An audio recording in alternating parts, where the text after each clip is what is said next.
evening, everyone. I want to welcome everyone this evening to a very special event for the school. And we are very honored to be hosting this program in memory of Nechama. This is Nechama Joyce Blockman. And to have a really, we hope to be a first annual Shiur in her memory, and as an opportunity for the community to share an evening of learning and share an evening in growing together. I want to mention, just as a point of introduction, a brief point of introduction, that I want to thank very much the Blockman family, the Gavant family,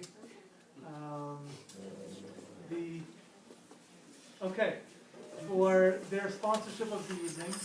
And this is really I think it's a tribute to the priorities and to the focus that the family places on learning Torah and on Harbatzat Torah, on increasing growth of Torah and spreading of Torah. And this is what the school is about. This is what the community is about. And I'm very pleased and proud that we're able to be involved in this evening. And this evening should be an aliyah for the neshama of Mrs. Nechama Joyce Blockman. And with that, we'll turn it out over to Sandy.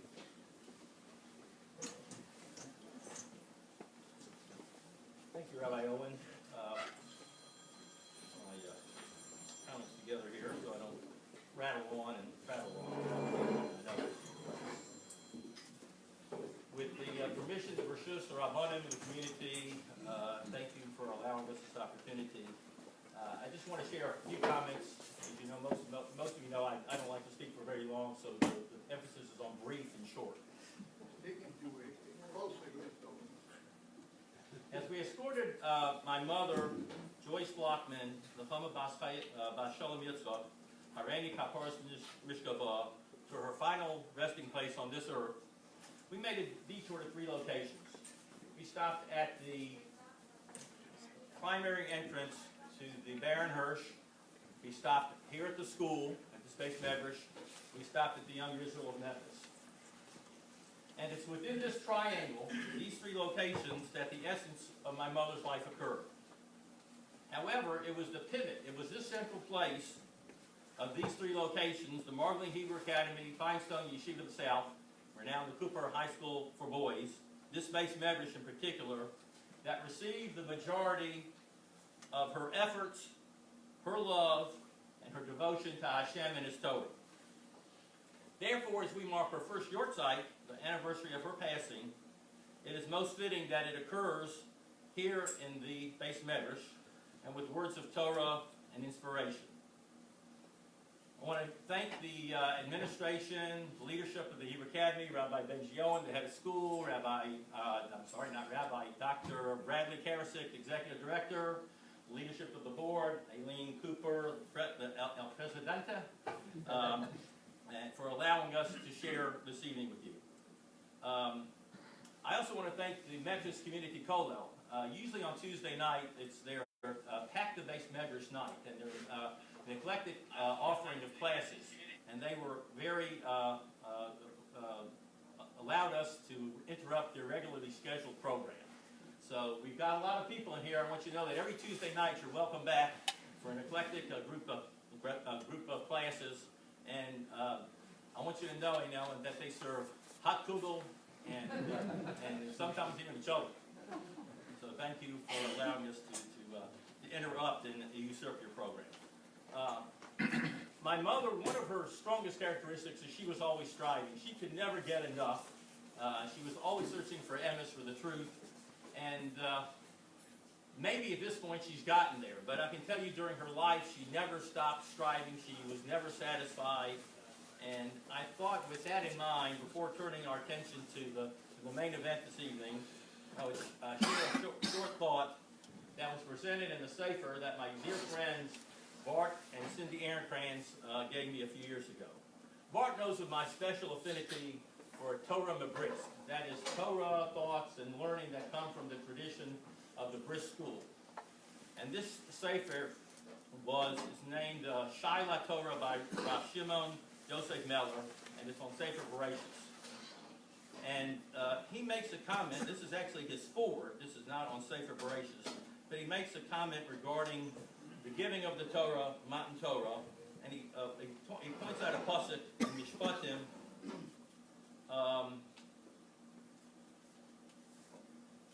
It says, Hashem says to Moshe, Alei Elai v'hora ve'yisham ve'etnolacha es haluchos even v'hatorah v'hamitzvah. I want you to send to them now, and I'll give you the luchos, the Ten Commandments, and the Torah and the mitzvah. So the Even Ezra makes a very enigmatic comment. He says, what is Torah and what is mitzvah? He says the Torah refers to the first and the fifth commandments. The first, Dibra, Anochi Hashem Elokecha, belief in Hashem, and the fifth Dibra, which is Kabed es Avicha v'es Imecha, to honor your parents. He says these two are Torah, and the remaining 8 are the mitzvah. So this implies that the first Dibra, Anochi Hashem Elokecha, I am Hashem your God, and the fifth Dibra, to honor your father and mother, are in essence closely related, and both are referred to as Torah. The remaining 8 mitzvahs are not included in the Torah, and they are mitzvahs. What is the relationship between the command to believe in Hashem's existence and the command to honor our parents? That they are given the name Torah. You don't have to look terribly far.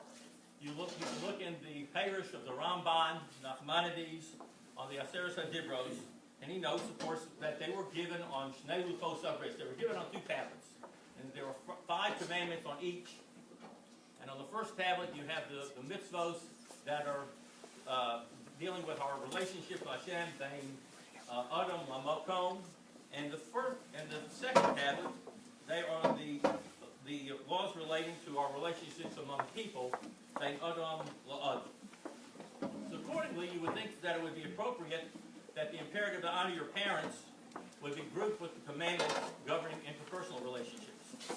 But it's the 5th commandment. And it's included in the former group, the laws and the mitzvos relating to the honor and reverence due to Hashem himself. This, the Ramban explains, demonstrates that when we honor our parents, it is regarded as honoring Hashem. Parents are considered to be partners with Hashem in the creation of their children. There's a Gemara in Kedushin says that there are 3 partners in a human being: Hashem, God, a father and a mother. And therefore, their honor and his honor, Hashem's honor, are closely related. In fact, when one shows honor to the people assisted in his or her creation, his father and his mother, he is in effect also showing honor to the ultimate Father, ultimate Creator, Aviv Shabbat Shamayim. Thus, the first and 5th Dibros are called Torah because they form the Even Pina, the cornerstone of the Torah.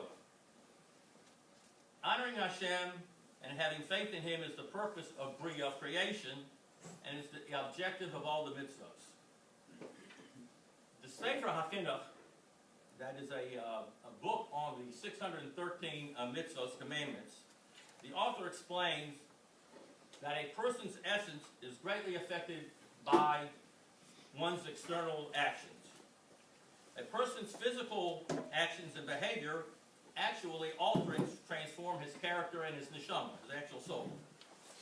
That is why Hashem, in His infinite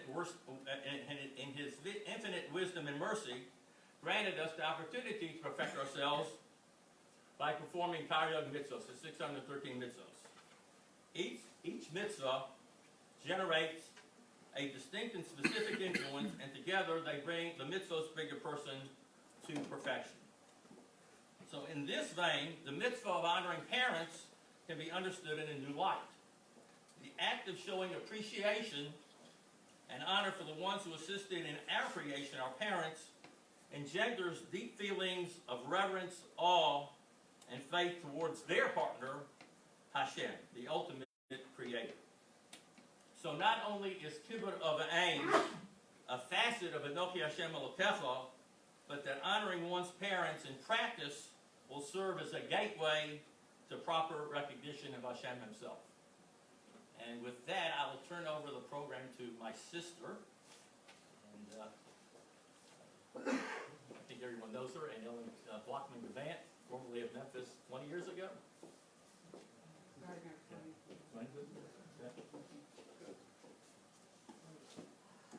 First of all, I'm overwhelmed by how many people came out to honor the memory of my mother.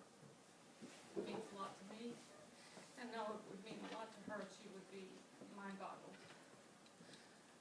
She, as Sandy said, always was striving to learn more, never thought she did enough, but worked and worked even when she moved to Baltimore. She was still volunteering, still opening her home to all the women in her building, and they loved her so very much. And we really miss her. Against the wishes of my dear brother, my son wrote a song and a slideshow to honor my mother's short side. And I know everybody has a busy life, but it's a beautiful tribute, and I hope you'll enjoy watching.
There's a soul you should know, reached this world years ago, and she left it changed.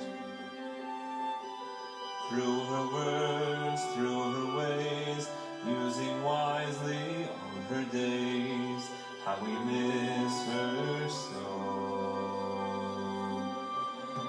Every day, every hour, always searching. Every day, every hour filled with love.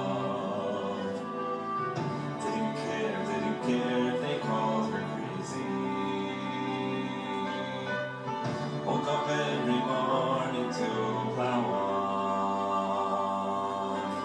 'Cause every night she lied in bed, the brightest colors filled her head. A million dreams were keeping her awake. She'd think of what the world could be for herself, her friends, her family. She begged the one above to see through. She taught us what it means to be a Jew.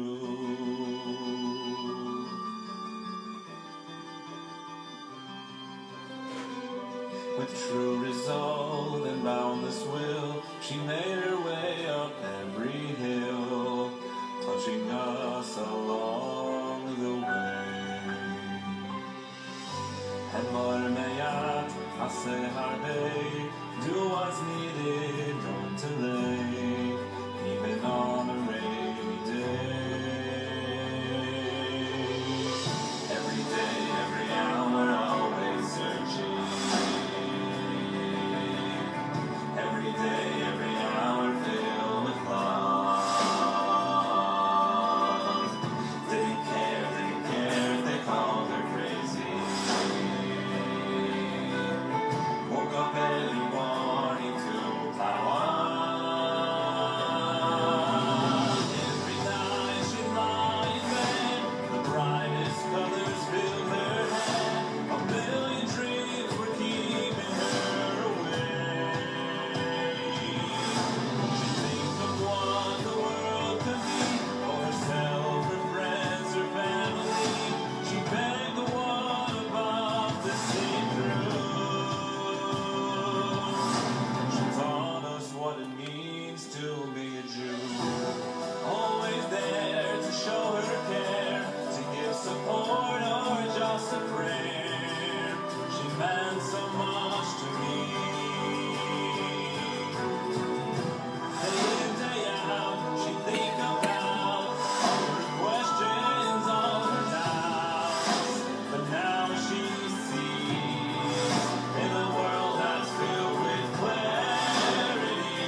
eyes filled with clarity. Every night she lay in bed, the brightest colors filled her head. A million dreams were keeping her awake. A million dreams of what the world could be for herself, her friends, her family. She met the one who loved to see through. She taught us what it means to be true.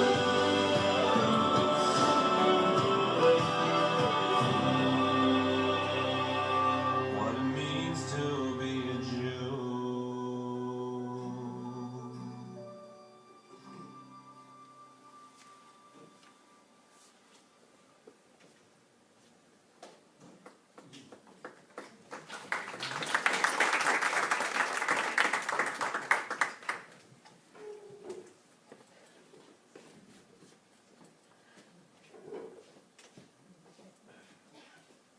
How to follow that. I don't know how to stop cry every time I see that, so I can only watch it once a day.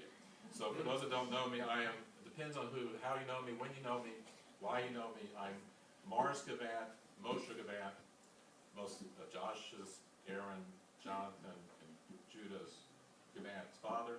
Or most famously, I am Sandy Blockman's brother-in-law. So it's my esteemed honor to be able to introduce our guest speaker. First of all, I want to make sure everybody's done their homework. I don't know if you got the assignment beforehand, but Rabbi Rubenstein,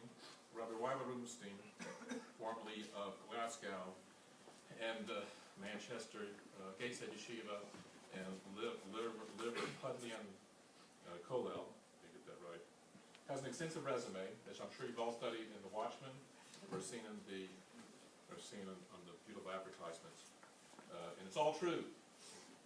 We were fortunate enough to come across Rabbi Rubenstein, his dear wife Lisa, several years ago at a retreat, a Shavuos retreat, and became enamored with his speaking style, his personality, and became. We were blessed to become friends with him.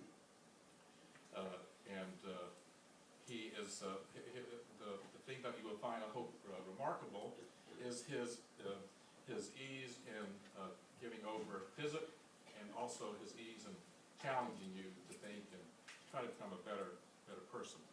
He has an extensive resume. I think sometimes he's most proud of his relationship with the Queen of England, who has apparently listened to many of his radio broadcasts on the BBC. So much so that he thinks he's pretty good most of the time, apparently. I do know that he has had private audiences with the Queen because he knows what her favorite Scrabble word is, bonkers, apparently. So, with that introduction, I would like to introduce Rabbi Rubenstein.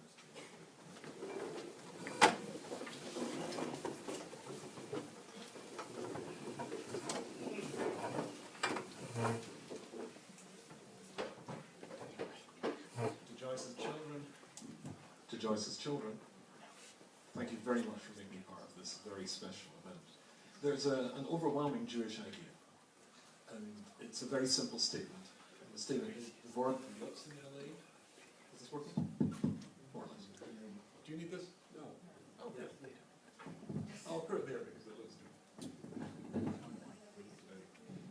Devorah Yotzim Nalev, things that come from the heart and to the heart. I am very blessed. I get the chance to speak. Hello again. I'm very pleased I get to the microphone. It's going, it's coming, it's going, it's coming. It's not my fault. I get the great privilege of speaking to Jewish communities all over the world. And sometimes not.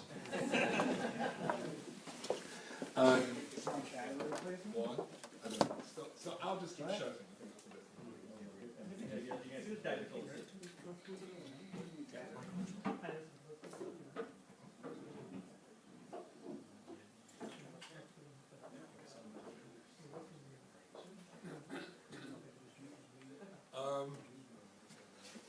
Hello! I have the enormous privilege of speaking to Jewish communities all over the world. In fact, I'll be in London in a few days' time. And it's essential. I can't, even though I do this for a living, I suppose, I can't speak unless I really believe in what I'm speaking about. And I was very, very fortunate that Joyce and I got to know each other through a couple of events that she attended. And also I went to visit her just not too shortly before she passed away in Baltimore. Do you ever see a face that you just like? Just somebody, and I find this particularly true with older people. I just like older people. I speak as a very young man. And I particularly like Joyce. And so, when I was invited to give the first shiur for the Yorkshire, I thought I could just give a shiur. Or I thought perhaps we could meld, weave Joyce's life into some profound Torah ideas.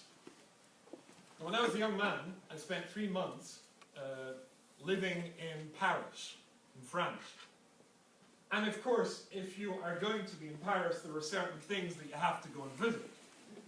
If you visit Memphis, Tennessee, as I did, then of course you got to go and visit Graceland. And today I went to visit Graceland, which was overwhelming. And it was, you know, there's certain things you have to go to. And so I went to Graceland. We didn't go in, but I went to the outside so I could have my picture taken. When I was a young man and I lived in Paris, of course you've got to go and see the Eiffel Tower and the Louvre. And you've got to go and see the Louvre. So I went to the Louvre, which I still think is the largest art gallery in the world, if I remember correctly. And I went into the Louvre, and something, as a young man, I think I was 16, struck me as very unusual.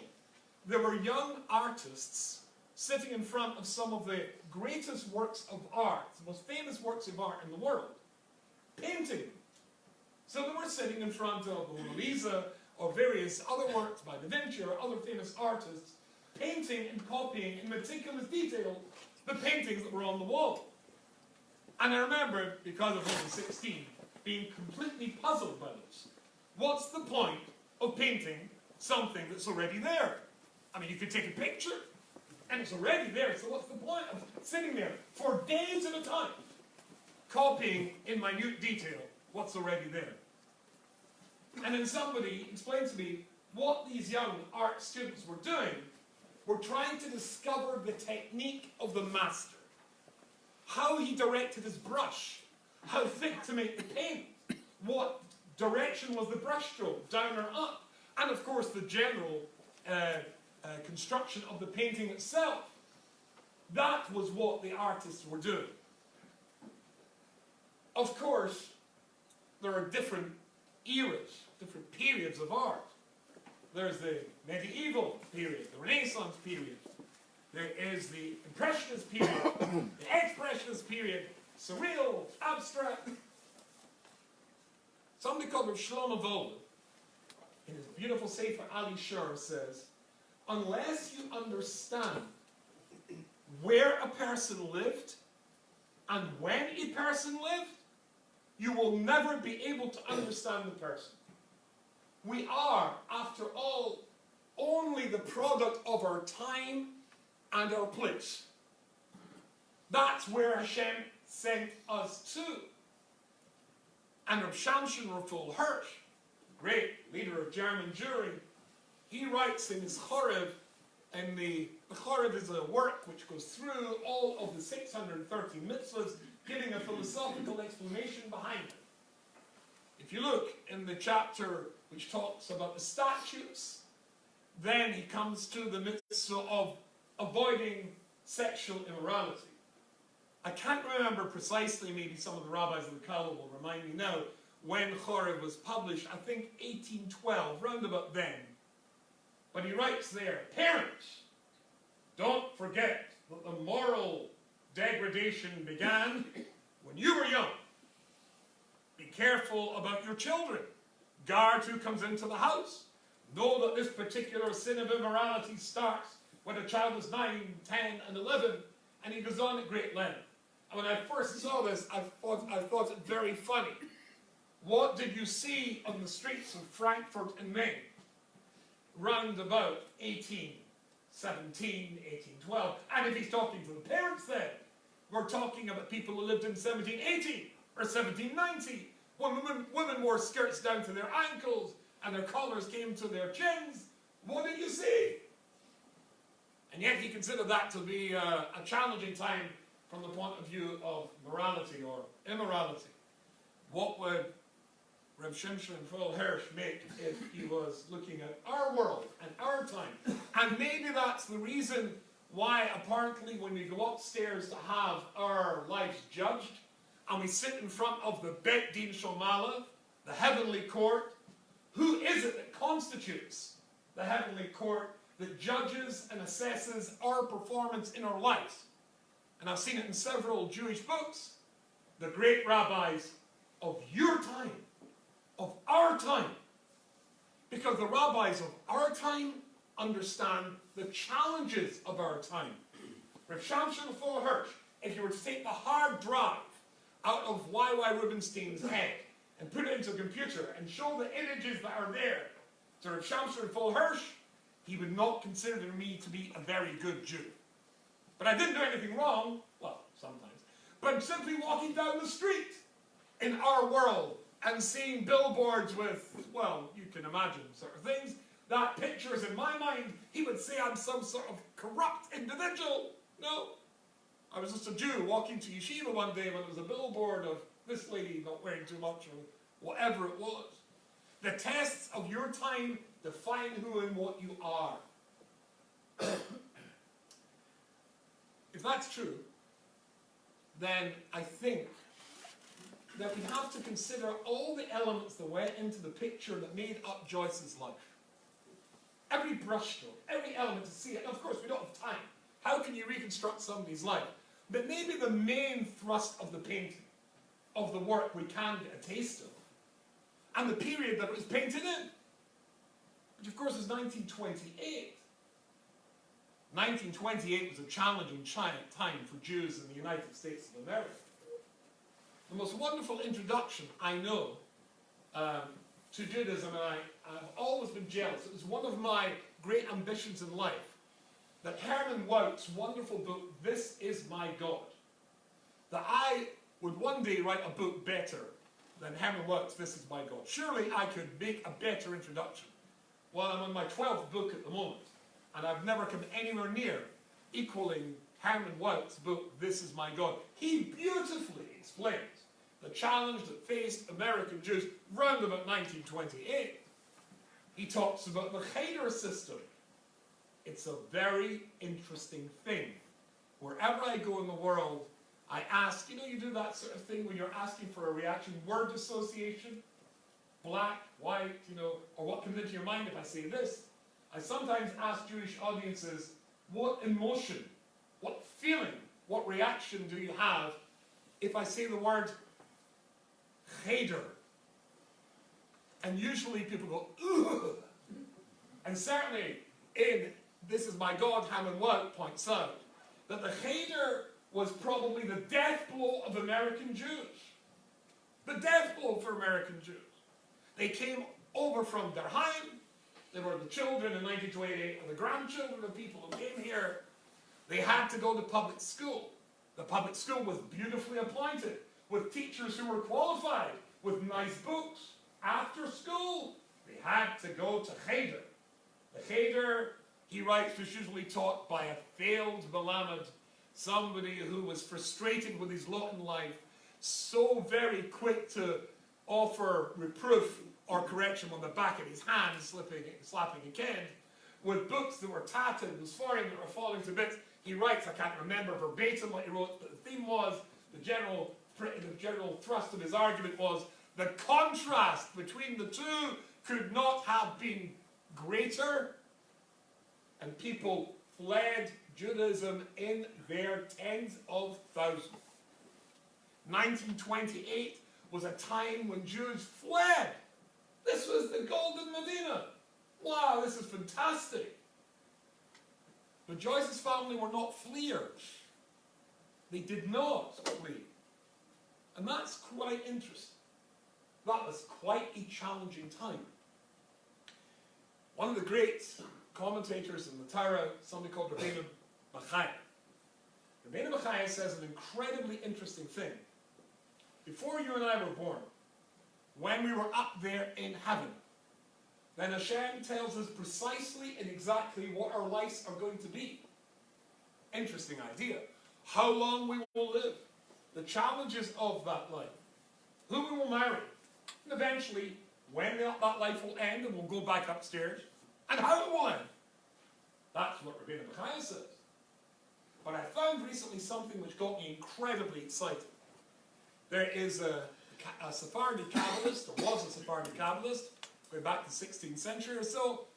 It's called the Romani Pano, Italian Kabbalist. And he says it slightly differently. The Romani Pano says that before you and I were born, we were taken, he says, into what looks, I suppose, like a room. For ladies, it was full of dresses. For men, it was full of suits. And you got to choose. This was to be your life. You chose the life. It's a nice suit with a label on it, what's going into the suit, what's going to happen, and you chose your life. That means Joyce chose her life. And you were going to put on that suit at a certain time, 1928, but she and us would not have chosen this life unless we could have succeeded in this life. Indeed, 1928 was a challenging time, but so is 2019. The challenges that we face in our lives were challenges we chose to face because we knew we could beat them. We wouldn't be here. We'd be here celebrating this life at this time, in a base of medrash, in a yeshiva, being that sort of Jew unless we had chosen it because we knew, whether we live in Memphis or New York or Israel or wherever, that we could do the job. Doesn't mean to say it's going to be easy, quite a convert. It might be very difficult. And when she was 26 years of age, Joyce had a friend. She grew up in New York in a place called Crown Heights, which you may be aware of, center of the Lubavitch movement. How should I put this? I have a theory. I don't know if you know any Lubavitchers. I've got lots of Lubavitch friends. I have a theory. You know, the Lubavitcher Rebbe came up with the Uferratsta campaign. Are you familiar with the Uferrat? Spread out, spread Yiddishkeit, spread Hasidus all through the world. I have a different theory. I think the great Lubavitcher Rebbe's affection and love for his Hasidim led him in part to launch the campaign so that his Hasidim could be freed from Brooklyn. This is my theory. And we lived there for 4 years. We got out for good behavior. So I know what I'm talking about. Brooklyn is a challenging place. And Joyce had a good friend who'd already come to a place called Memphis, Tennessee. And she had the idea for her to meet somebody, a fellow. And she set them up. But what I heard from Annelle, which really got me very excited, was how they met. They couldn't do Skype. Even telephones were not so easy. I'm not sure if that's how they communicated. And Ellen said they communicated by letter. They got to know each other by letter. That got me so excited. Now, I'll tell you why I got very excited at this idea. Do we have anyone here tonight who is romantic by nature? Oh, yes, some ladies, okay. Any of the ladies who are nodding, you're not romantic? Okay, sorry, it's okay, that's fair enough, okay. I don't know who your husband is, don't look guys. Does anybody here believe in love at first sight? You do? I'll take just a few seconds to demonstrate there is no such thing as love at first sight. You may be familiar, I'm sure Joyce was, with the film, I don't know where it comes from, probably some movie, but there's a famous song which goes something like, "Some enchanted evening, you may see a stranger." Remember how this goes? You may see a stranger across a crowded room. And somehow you know. You know even then. No, you don't! This is insanity! You look across the room and you know even then that you love this person. Are you off your head? What is that person like? You may be attracted, she may be beautiful, you may, desire her, but to love her?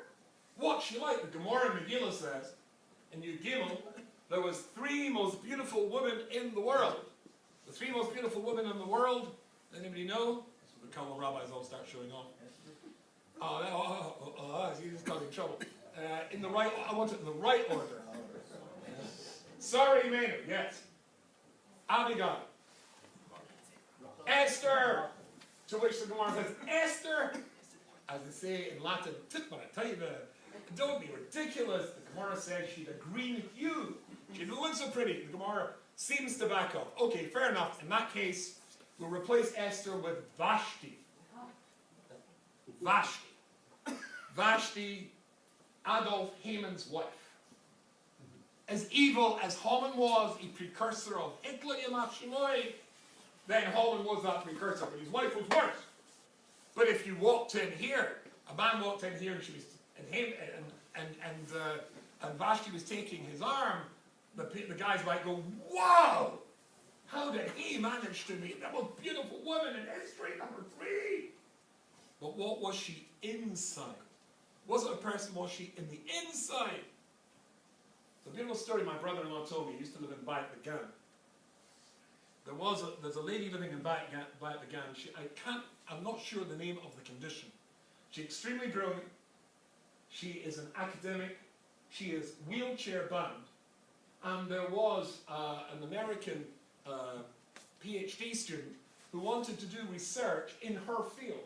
He wrote to her asking if she would help him in this field, and she can't write herself, but our assistant wrote back and said yes, she'd be willing to help him. And this fellow came actually from New York, Jewish by coincidence, handsome big fellow, and this lady in the wheelchair, she's got a condition, she can't control the movement of her body and her hands. All over the place, shakes. Anyway, he spent over 10 months with research, with her input. He completed his research. It was time for him to come back to America, and people noticed that he wasn't coming back to America. He kept visiting this lady with the terrible inability to control her movements in the wheelchair, and one day they were discussing whatever this topic was, astrophysics, mathematics, I can't even remember now, and suddenly he changed the topic and he said, will you marry me? Will you marry me? And she managed to point at herself and said, why would you want to marry this? And he said, I'm interested in what's inside this. I'm interested in what's inside this.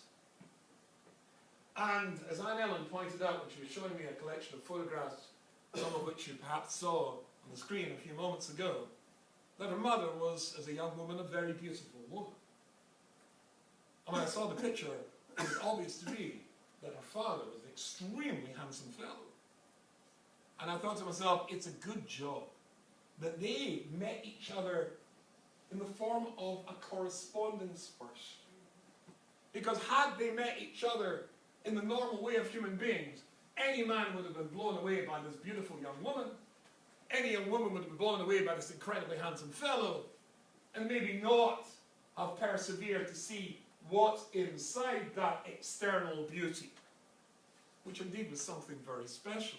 That's what, in a beautiful old-fashioned way, she got to see in her chosin before she got to see the chosin. And when they saw each other, I suppose that was pretty easy that they were going to get married, and indeed they did. And then they went to Dixie. Came down south, and they lived here. And Ellen told me that when she came here, it was a very lonely experience. 26, 27, and come to a whole new town, and you come from Brooklyn, and you come to a place where people speak totally differently, Brooklyn. And it's, a challenge. And she didn't know anybody. So what do you do when you find a challenge? It becomes a complete place where you're completely unknown and you don't know anybody. Well, I remember I was once giving a talk in San Diego, and I met there a Holocaust survivor, a remarkable man. He'd been in Auschwitz, and I was asked to give a talk. I gave a talk entitled "Why the Very Bad Things Happen to Very Good People." And he came up to me afterwards to say that he was supposed to be speaking the next day at Charlotte Shooter's, and I'd taken away everything he wanted to say.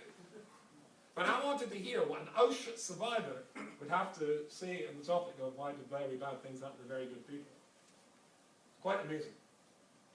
He said that one day, there were 400 people, I think, that come to hear him. One day, he said, a bunch of us boys were standing in the corner of a barracks within sight of the chimneys of the crematorium. And one of the boys says, I'm happy I'm in Auschwitz. I'm happy I'm in Auschwitz. The other one said, what? You're crazy. You're sugar. You're nuts. You're happy you're in Auschwitz. No, I'm not a sugar. And if I wasn't happy, so where should I be? Still in Auschwitz. I was utterly blown away by it. To be able to actually turn that, wow, and then he turned to this audience. He said, the Gemara famously says, there's a guy called Nachum Ish Gamzu. And Nachum Ish Gamzu always used to say, then he paused, and many people turned around and said, Gamzu L'Torah. And Gamzu L'Torah means, this will also be good. He said, you know how you read that Gemara? Gamzu L'Torah. I'll make that good. Then he turned to this audience and said, you haven't suffered. You haven't lived. You haven't suffered. You're nothing. Because how else are you going to help other people when they're suffering? Wow. I'll make it good. These are two themes that really echoed when I was hearing the life story of the woman we're honoring tonight. Because she came here and she knew nobody. So what are you going to do? Sit at home and cry? See a therapist? Or do something about it? So she got involved with the local show. And she volunteered for local. Volunteering is a big word in Joyce's life. Volunteered at the local show, and then eventually to the local school. And then she made friends. But it's this idea of, if you haven't gone through tough times yourself, how are you going to help other people going through tough times? If you don't know what it's like to go through tough times. It's a concept which is called Nosa Ba'oil Chaver. You've got to feel somebody's pain as though it's your own pain. If you want to really interact with other people, then it's got to be taking on as though it's yours. I remember when I was in Carlo, I was 7 years in a yeshiva called Gateshead. Have you all heard of Gateshead? Yeah, some yes, some no? You've all heard of Lakewood. Right. Well, what Lakewood is to America, Gateshead is to Europe. In fact, in Gateshead, we think Lakewood is reformed. You know, I cracked that joke in Lakewood 2 years ago. Didn't get invited back. But I was in Colo there, and part of the job you had to go collecting funds for the Colo, which is actually a very healthy thing to do. You got to know that money doesn't grow in trees. And so I was in New York for a week, Chicago for a week, and then in Los Angeles. And when I came to Chicago, nobody had prepared me for the fact that January in Chicago can be a very challenging time. I mean, I did know that it had a nickname called the Windy City. If you combine wind with sub-zero temperatures, it's quite challenging. And I remember my driver, there's a driver who knows where everybody is, who are the philanthropists, who's going to give the money. And he took me to a house and he said, this fellow will give you $50.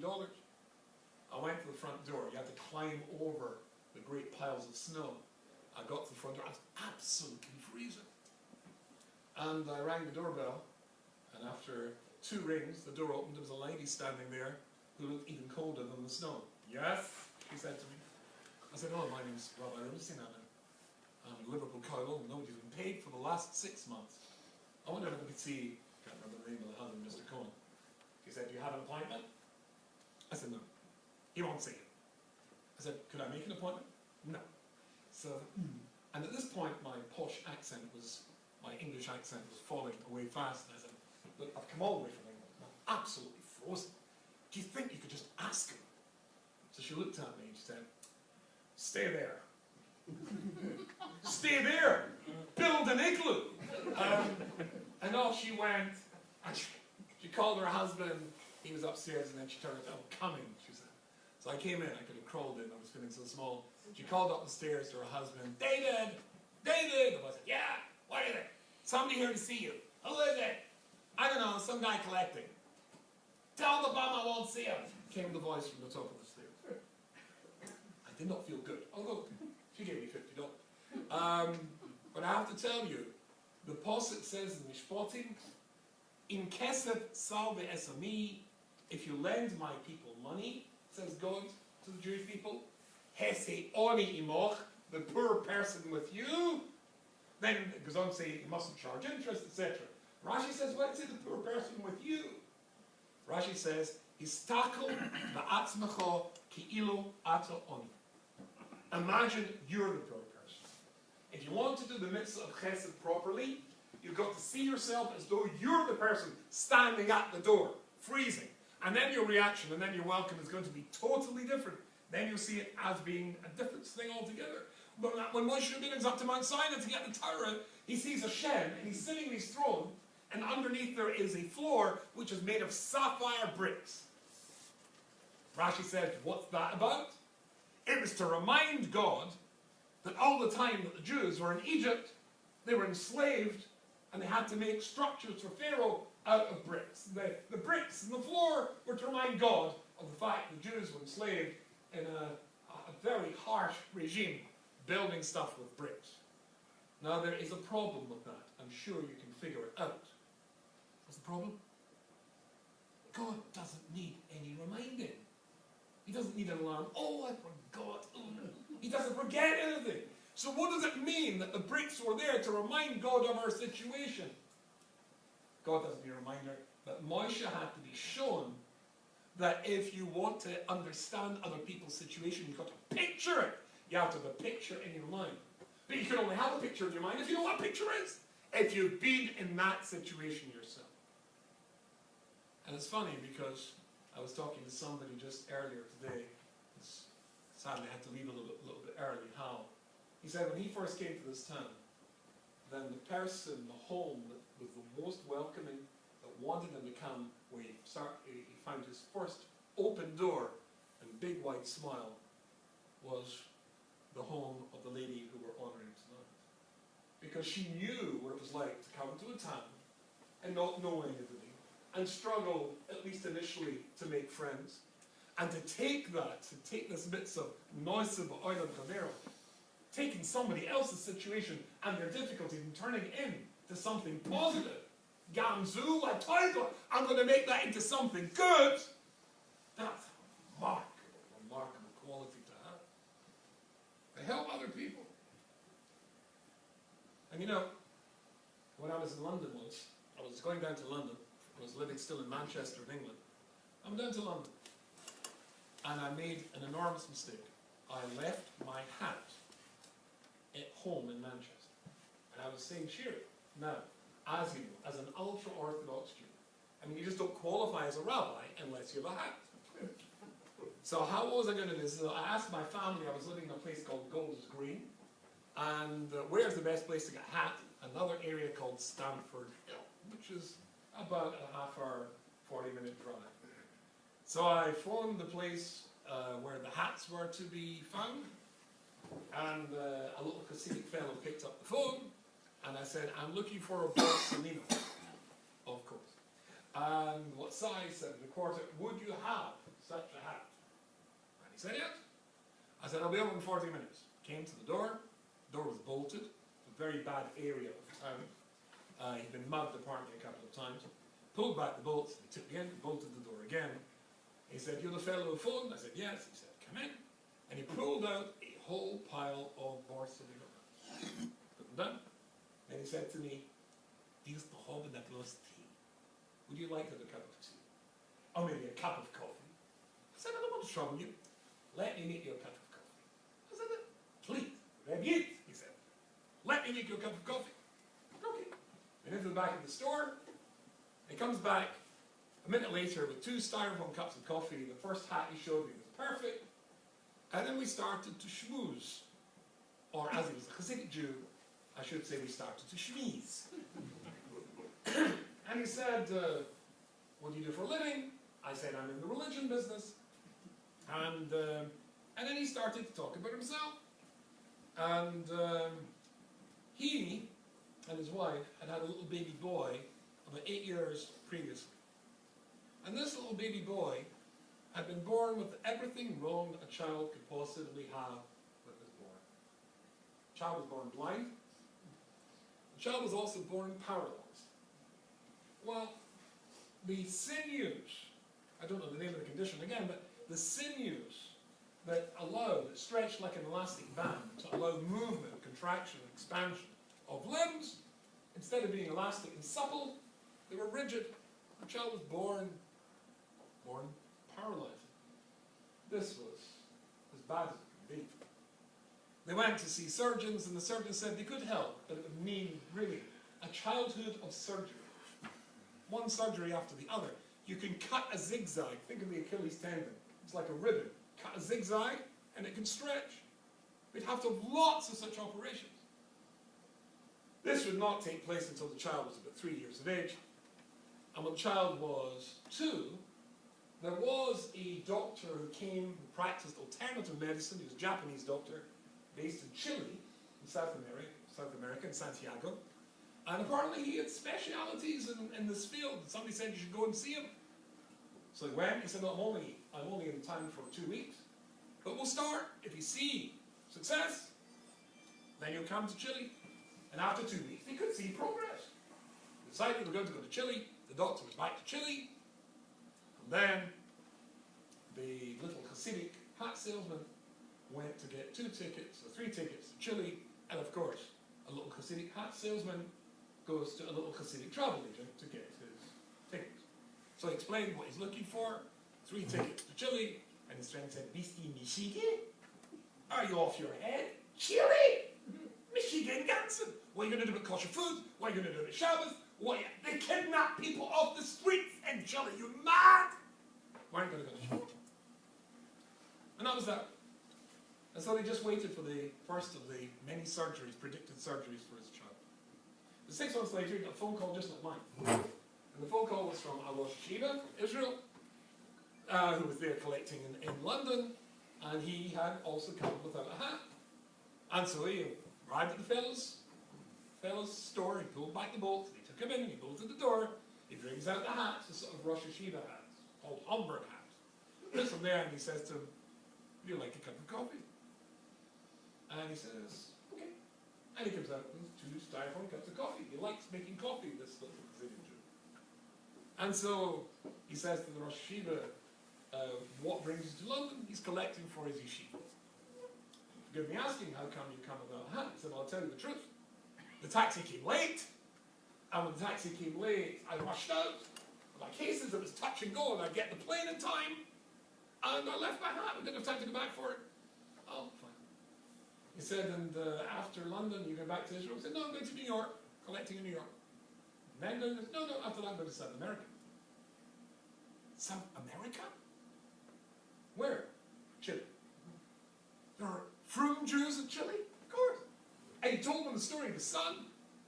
I said, "No problem, give me the phone." So he took out his little notebook with all the addresses of his victims, and he makes a phone call to somebody. He explains the situation. He says, "No problem, you can stay in our basement." Send him and his wife and his kid, no problem whatsoever. Spent 6 months there. When he came back with his child, it was the week before the scheduled operation. The doctor wanted to see the child before the operation, and when the surgeon saw the child, he said, "Why is this child here? He doesn't need to see me." The progress was amazing and remarkable. So I don't know what this doctor does in Chile, but keep going to him. And he said to me, "And do you know why?" He said, "Because I think that this Rosh Yeshiva thinks the reason he came to see me was because the taxi was late. I think Hashem made the taxi late so that he would come to my store because he'd left his hat, which he couldn't go back from, and I would hear that there were frum Jews in Chile." And I think he's right. But I also think that he heard that because he needed a cup of coffee. The chesed of a cup of coffee. What is the chesed of a cup of coffee? It's absolutely nothing. And yet the chesed of one cup of coffee saved his child from all that pain. And when, as we heard before, Joyce's house was open to so much hospitality, and so many young people in this community would make that a centre on Shabbos or during the week to come and meet each other across a crowded room, etc., etc. And so many couples came from that.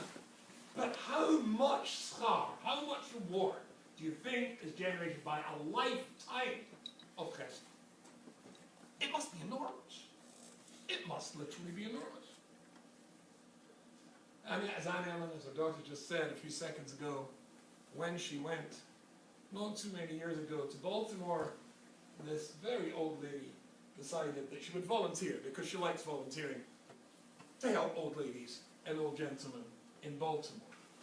And that apartment, where I visited her the last time I saw her, was the centre of a hub of social life, just like their home had been here in Memphis. That exact same person brought the exact same smiles and the exact same warmth. The Hanukkah parties were in her apartment, and the Purim parties were in her apartment. Everything was there. All those old folk in these apartments up there in Baltimore are literally bereft a year later, because their social secretary, the person who was the hub of bringing their joy and happiness in their old age, is no longer there. What sort of reward do you get in Shemayim for a lifetime, nearly 90 years, of chesed, of bringing smiles and laughter to other people? It must be absolutely enormous. And you all know the famous Gemara says that somebody's sick and you go to visit them, then you take away a 60th of their illness. You're familiar with this famous teaching? But people forget to add on. The Gemara says, no, it's not anybody who goes to visit a sick person. The person who takes away a 60th of somebody's illness has to be what's called a ben gili. That is to say that if it's a rich person who's sick, if it's a rich person visiting a rich person, then they take away a 60th of the illness.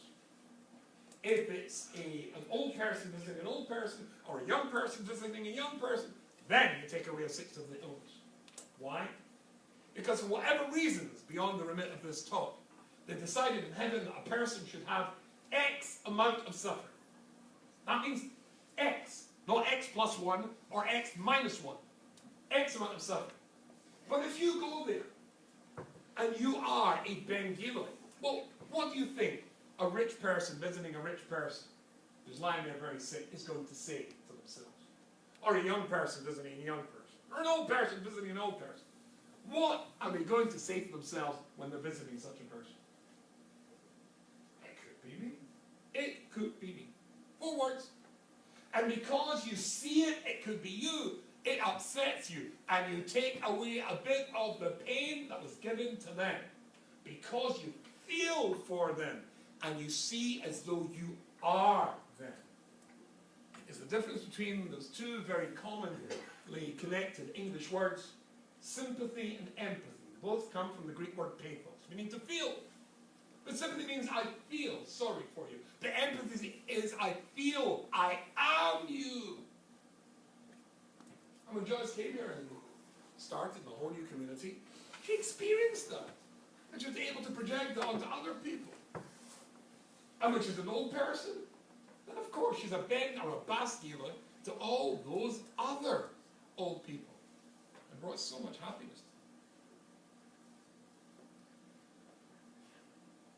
to them. Near the end.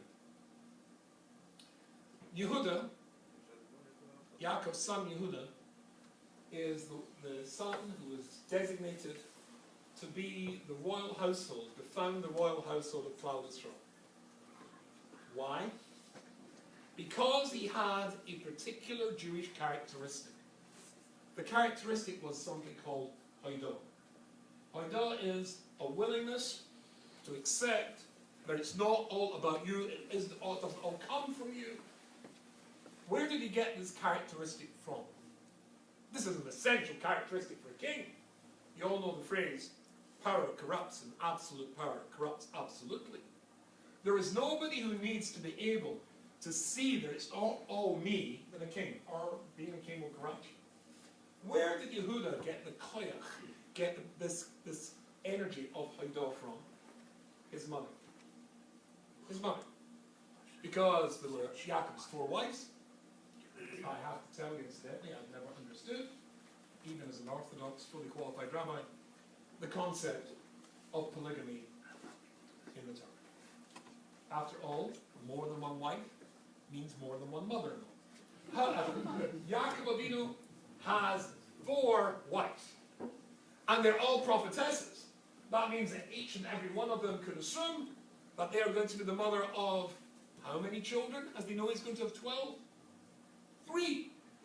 And when Leah has her 4th son, she called him Yehuda to give Haidah, to give thanks to God, because I know it comes from you. So what did he do?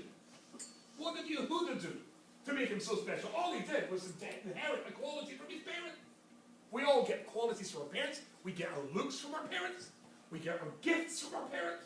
And very often we get our personalities and our temperaments from our parents as well. So what did Yehuda do? The answer is, you take the best thing from your parent. And even though so often through the teenage rebellion you want to reject it, he didn't. He took the best things from his mother and he developed them. And everything else that he became came from that starting point. So there's somebody called Rabbi Rucham from here. I think we're celebrating tonight a life and a person that her children can be so grateful that they've got so much to have used, to be able to use from her life as the starting point, or we're able to use from her life as the starting point of their lives. And to take chesed, a feeling for other people, a quality to look into somebody, not just at the outside. All the things we talked about tonight, this is a fabulous starting. You see, you only get to see the painting when it's finished. You can have a work of art, but if you come into Leonardo da Vinci's studio in the middle when he's rendering the Mona Lisa, and incidentally he painted it 3 times, but when he's rendering a great work of art, you can look at it and you can see the sketch at the beginning on the canvas, or maybe when he's just started to paint it, you don't know how it's going to turn out. You only see if a work of art is going to be a masterpiece when it's finished. It's only the end, when you can stand back, perhaps a year later, and look back and say, that was pretty good. And Joyce's canvas was coloured with all sorts of vivid, bright colours. It was gorgeous blues. That was sort of the Jewish values that she got at a time when everybody was running away from them and giving them up and abandoning Judaism in huge numbers. As Herman Munch said, people left in their tens of thousands, but not her family. So it was a blue. Blue is a Jewish colour. So there'll be a lot of blue there. And there's lots of white there as well. I think the white was the chesed. And then so much else, so many other vivid colours of a life that was painted, and you could see the brushstrokes. Now we can look like those artists in the Louvre, young artists who could stand and copy that. That's how they did that, yeah. And then eventually, that was why it's a masterpiece. Maybe I could copy that as well. Maybe I could absorb that technique. And then you stand back a year later, and you look at it and you go, now that it's finished, now that the painting has been rendered, now that the paint's dried, then you get to look at this. I think it's obvious to me that the best thing, I mean, so many people have come here tonight, and it's such a tribute to this family, to Joyce's children and grandchildren, that you've all come here. That's a sign that everything I've told you, everything I've said, you already knew. You knew more than me. You know more than me about her. I think everybody, we're all in agreement this is something to appreciate. But I think it's something more. Because not just to come here tonight to honour her children, whom obviously people have enormous respect for, but the connection doesn't end simply because somebody passed away. Wouldn't it be wonderful, just like those art students in the Louvre, to copy, to take an element of that technique, that brushstroke, that thickness of paint, that perspective, to render that work of art, Wouldn't it be wonderful to take an element on Joyce's first yard sale, take an element of what we've talked about and say, yeah, I'm going to do that. I mean, things we've all had in our life, tough times, wouldn't it be good to turn that from being not just sympathy for people like that, but empathy? Wouldn't it be wonderful to be proactive, to go out there and, because I know what you're going through, help you through that?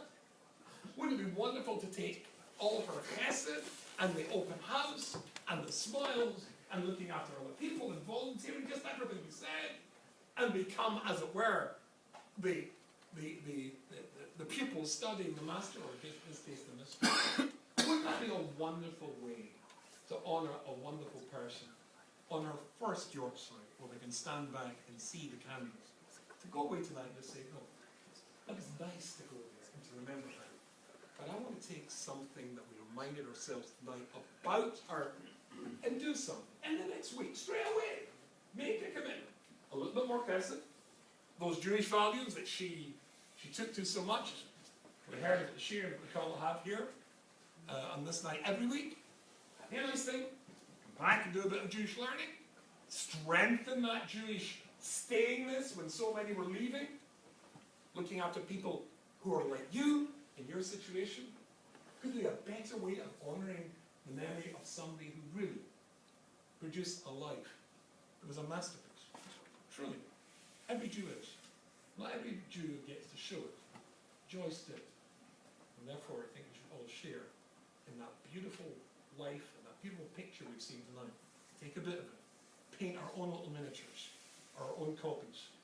And there'll be no better way than to honor that art than be to take the brushstroke and start painting just the way she did.